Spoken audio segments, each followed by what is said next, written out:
What an interesting time for the property market, which in the month of May again surpassed expectation to rise nationally by 1.2%. All capital cities and the combined regional areas saw positive movements led by Sydney. So often the tip of the property spear, Sydney house prices alone rose by 1.8% in the month of May. But May was not a month of growth in isolation. Most capitals have sustained positive growth now across the quarter and look set to continue that way. This month, we ask the question, why is it so? At face value, the increased cost of borrowing would suggest it is not a great time to buy. And that is backed up by the research.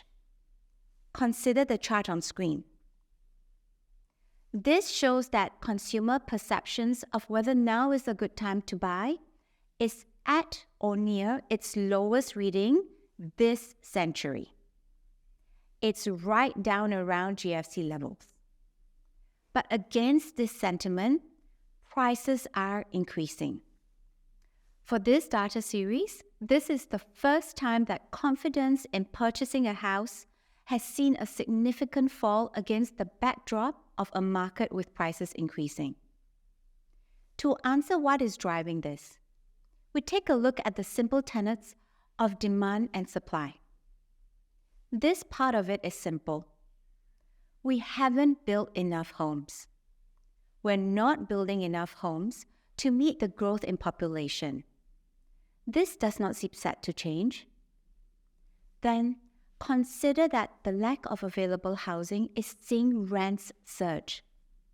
Surging rents see property investment remain a viable option for some.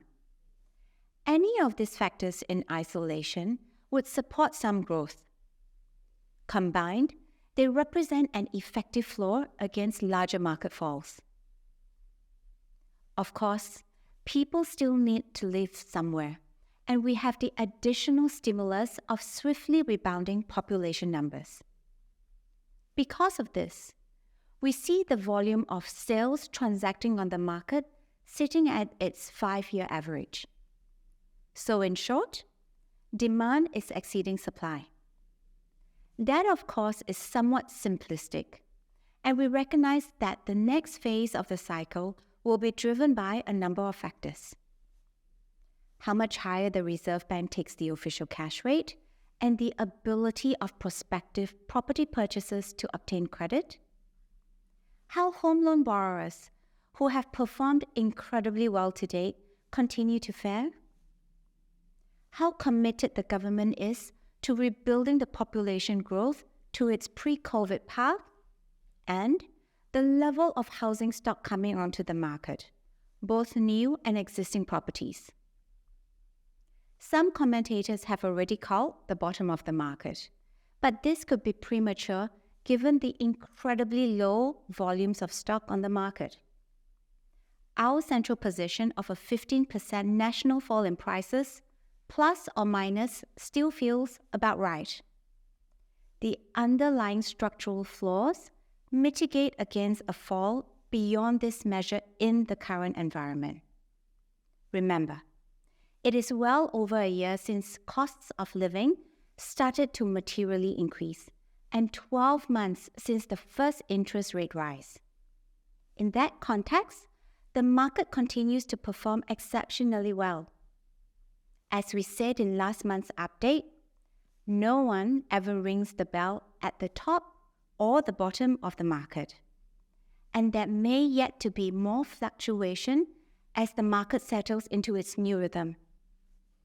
For the Trobe Financial and our credit fund, we will continue to build highly resilient portfolios delivering low volatility variable income for the investors.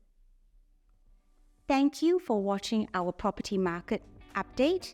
If you have any queries, please contact our asset management team on 1-800-818-818.